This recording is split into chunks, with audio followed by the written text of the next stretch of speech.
अस्सलाम वालेकुम dear students. तो हम स्टार्ट कर चुके थे फंडामेंटल्स ऑफ केमिस्ट्री का एक्सरसाइज में हमने यहाँ पे एमसीक्यूज़ पीछे के लेक्चर में कवर कर दी।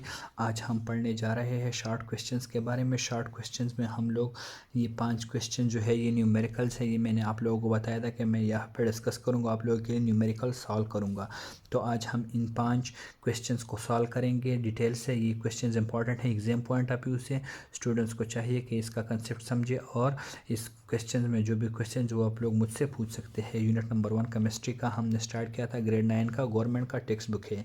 स्टार्ट करते हैं। स्टार्ट करने से पहले आप लोगों से रिक्वेस्ट है कि चैनल को ज़रूर सब्सक्राइब कर लीजिए, बेल आइकन को दबाइए और वीडियो को लाइक करना ना भूलें।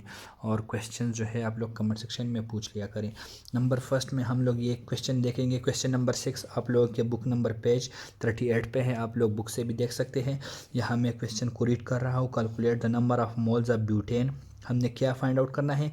Number of moles of butane के। ब्यूटेन का फॉर्मूला हमारे साथ क्या है? C4H10 है। N151 grams of butane. हमें mass of butane in grams given है, 151 ग्राम्स गिवन है। मैं यहाँ पे लिख देता हूँ इससे गिवन डेटा मेरे साथ क्या है, मैं लिख देता हूँ। क्वेश्चन नंबर 6 है ये मेरे साथ। हमने क्या करना है? Calculate the number of moles. हमने नंबर ऑफ मोल्स कैलकुलेट करने हैं। नंबर ऑफ मोल्स हमने कैलकुलेट करने हैं किसके? ब्यूटेन के। C4H10 के हमने नंबर ऑफ मोल्स कैलकुलेट करने हैं। मास इन ग्राम्स हमारे साथ कितना है? मास इन ग्राम्स यहाँ पे गिवन है 151 ग्राम्स। मैं लिख देता हूँ यहाँ पे 151 ग्राम्स। तो हमने क्या फाइंड आउट करना है? नंबर ऑफ़ मोल्स को हमने फाइंड आउट करना है। पीछे हमने एक फार्मूला पढ़ा था मोल्स से। हमने जिस लेक्चर में जो हम कन्वर्ट कर रहे थे मोल मास कैलकुलेशन, हमने पढ़ा था कि नंबर ऑफ़ मोल्स बराबर है mass in grams of a substance divide by molar mass. Simple सा फार्मूला है। मैं लिख देता हूँ नंबर ऑफ़ मोल्स। सोल्यूशन में लिख देते हैं नंबर ऑफ़ मोल्स हमारे साथ बराबर है mass in grams divide by molar mass में एम लिख देता हूँ सिंपल। तो यहाँ पे हमारे साथ मास इन ग्राम्स कितना है? मास इन ग्राम्स तो हमारे साथ गिवन है 151। मोलर मास किसी भी चीज़ के एक मोल का मास। यहाँ पे हम इसका मोलर मास कैलकुलेट करते हैं। मैं यह लिख देता हूँ मोलर मास ऑफ C4H10। ये कितना आ जाएगा मेरे साथ? 4 कार्बन है, एक कार्बन का वेट कितना है? 12 × 4। एक का 12 है, इसको मैंने 4 से मल्टीप्लाई कर दिया। साथ में मैं प्लस लिख दूंगा और 10 हाइड्रोजन है और एक का मास कितना है? 1 है। तो मैं 1 × 10 करूँगा, ये दोनों सम अप करेंगे। फिर आखिर में इसके साथ जी का सिंबल लिखेंगे तो हमारे साथ ग्राम्स में हमने लिया तो ये मोलर मास कन्वर्ट हो जाएगा। तो ये 48 + 10 कितना आता है? 58 ग्राम्स आ जाता है। ये मोलर मास हो गया किसका? मोलर मास ऑफ C4H10 का। हमारे साथ मोलर मास ही आ गया। अब हम इस फार्मूले में पुट करेंगे ऊपर के फार्मूले में इसमें। तो मैं लिख देता हूँ यहाँ पे नंबर ऑफ मोल्स। मेरे साथ मोल्स किसके बराबर है? मास इन ग्राम्स कितना है? 151 ग्राम्स डिवाइड बाय यहाँ पे 58 है। तो मेरे साथ नंबर ऑफ़ मोल्स यहाँ से कितने हो जाएंगे?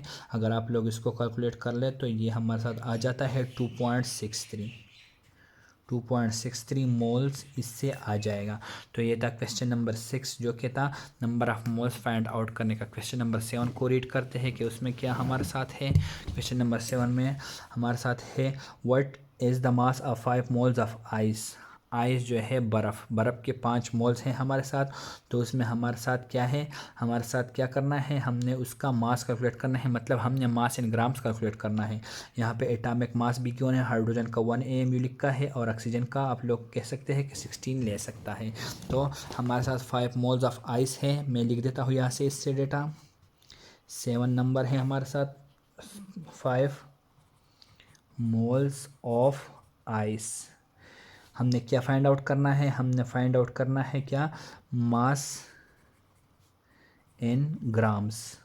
GMS में लिख देता हूँ सिंपल, ताकि मैं जल्दी न्यूमेरिकल को सॉल्व करूँ। यहाँ पे मैं फार्मूला लिख देता हूँ। मेरे साथ क्या फार्मूला है? नंबर ऑफ मोल्स किसके बराबर है? Mass in grams.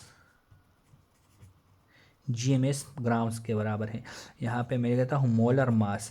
अब आइस का फार्मूला क्या है? H2O। आइस का मैं मोलर मास को करना चाहता हूँ तो मैं यह लिख देता हूँ मोलर मास एम लिख देता हूँ। मोलर मास ऑफ आइस मतलब के H2O, इसका मोलर मास कितना है मेरे साथ, हाइड्रोजन 2 है और एक का मास 1 है। इस तरह ऑक्सीजन 1 है और मास उसका है 16। तो यहाँ से मेरे साथ 18 ग्राम्स क्या हो गया, मोलर मास ऑफ आइस आ गया।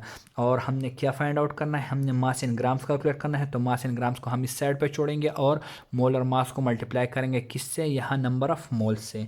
तो मैं यह लिख देता हूँ मास इन ग्राम्स बराबर है मेरे साथ number of moles multiply molar mass, ये इन दोनों के मल्टीप्लिकेशन के बराबर है। तो मास इन ग्राम मेरे साथ कितना आ जाएगा, नंबर ऑफ मोल्स में लिख देता हूँ 5 है और 18 है मास इन ग्राम्स। तो मेरे साथ क्या आ जाएगा 90 ग्राम्स। तो मास इन ग्राम्स ऑफ 5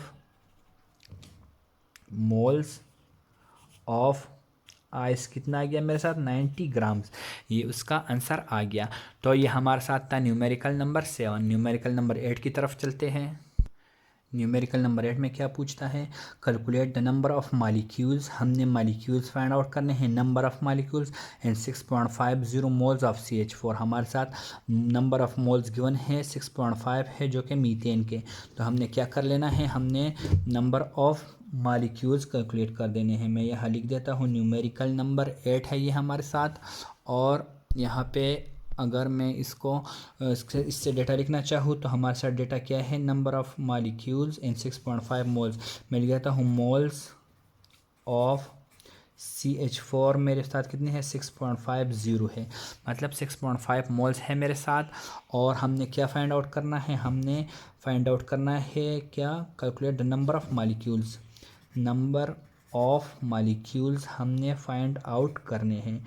तो नंबर ऑफ मालिक्यूल्स के लिए हम कौन सा फार्मूला यूज़ कर सकते हैं, तो जो हमने दूसरा लेक्चर केमिकल कैलकुलेशंस के बारे में, जो इस चैप्टर का आखिरी लेक्चर था, हमने जो पढ़ा था वो मैं थोड़ा सा आप लोगों को क्लियर कराना चाहता हूँ। हमने कहा था कि नंबर ऑफ मोल्स, दूसरा फार्मूला जो हमारे साथ है, नंबर ऑफ मोल्स बराबर है number of particles divided by Avogadro's number. तो मैं यहाँ लिख देता हूँ नंबर ऑफ मोल्स बराबर है number of particles divided by Avogadro's number. AN मैंने लिख दिया एवोगाड्रो नंबर का। तो एवोगाड्रो नंबर तो हमारे साथ नोन है, हमने number of particles find out करने हैं और हमारे साथ नंबर ऑफ मोल्स भी गिवन है। तो मैं सिंपली क्या करूँगा, नंबर ऑफ पार्टिकल्स मेरे साथ बराबर हो जाएंगे number of moles multiply this Avogadro number. Avogadro number यहाँ पे डिवीजन में है, मैं उस साइड पे लेकर जाता हूँ इक्वलिटी का, तो ये मल्टीप्लिकेशन में चला जाएगा। तो मैं यहाँ लिख देता हूँ नंबर ऑफ पार्टिकल्स मेरे साथ किसके बराबर हो जाएंगे, number of moles multiply Avogadro number. तो ये मेरे साथ कुछ इस तरह से फार्मूला बन जाएगा। ये एवोगाड्रो नंबर उधर चला गया, तो यहाँ पार्टिकल्स की जगह आप लोग मालिक्यूल भी लिख सकते हैं। तो नंबर ऑफ मालिक्यूल्स हम लोग फाइंड आउट करते हैं, तो यहाँ पे मैं लिख देता हूँ नंबर ऑफ मालिक्यूल्स। तो नंबर ऑफ मालिक्यूल्स मेरे साथ बराबर हो गया number of moles multiply Avogadro's number. यहाँ पे नंबर ऑफ मोल्स कितने हैं मेरे साथ 6.5 है और मल्टीप्लाई बाई एवोगाड्रो नंबर कितना है 6.023 × 10⁻23। यहाँ से कुछ इस तरह से मेरे साथ आ जाएगा। अगर आप लोग इसको कैलकुलेटर से कर ले तो आप लोगों के साथ क्या रिजल्ट आ जाएगा, यहाँ मैं कैलकुलेटर से कर रहा हूँ 6.5 मल्टीप्लाई 023, यहाँ से ये दो वैल्यूज़ में मल्टीप्लाई कर रहा हूँ, सही है। ये दो वैल्यूज और 10⁻23 अपनी जगह मैं लिखूँगा, तो ये मेरे साथ 39.1495 आ जाता है। 39.1495 आ गया मल्टीप्लाई 10⁻23। इस तरह से आप लोग लिख ले, ये भी सही है। बुक का आप लोगों का आंसर है 3.91495। तो ये डेसिमल में एक इस तरफ लेकर आऊँगा साइंटिफिक नोटेशन यूज़ करके और यहाँ पे एक पावर में बढ़ा देता हूँ। तो मेरे साथ कितना आ जाएगा 3.91495 × 10⁻24 आप लोग लिख सकते हैं। बुक का आप लोगों का आंसर ये है। तो मेरे साथ नंबर ऑफ़ मालिक्यूल्स इसके बराबर आ जाएंगे। तो ये था हमारे साथ न्यूमेरिकल नंबर 8। न्यूमेरिकल नंबर 9 और न्यूमेरिकल नंबर 10 जो है लेक्चर थोड़ा लेंथी होने वाला है, तो मैं न्यूमेरिकल नंबर 9 और न्यूमेरिकल नंबर 10 जो है नेक्स्ट वीडियो में अपलोड करूँगा। शुक्रिया।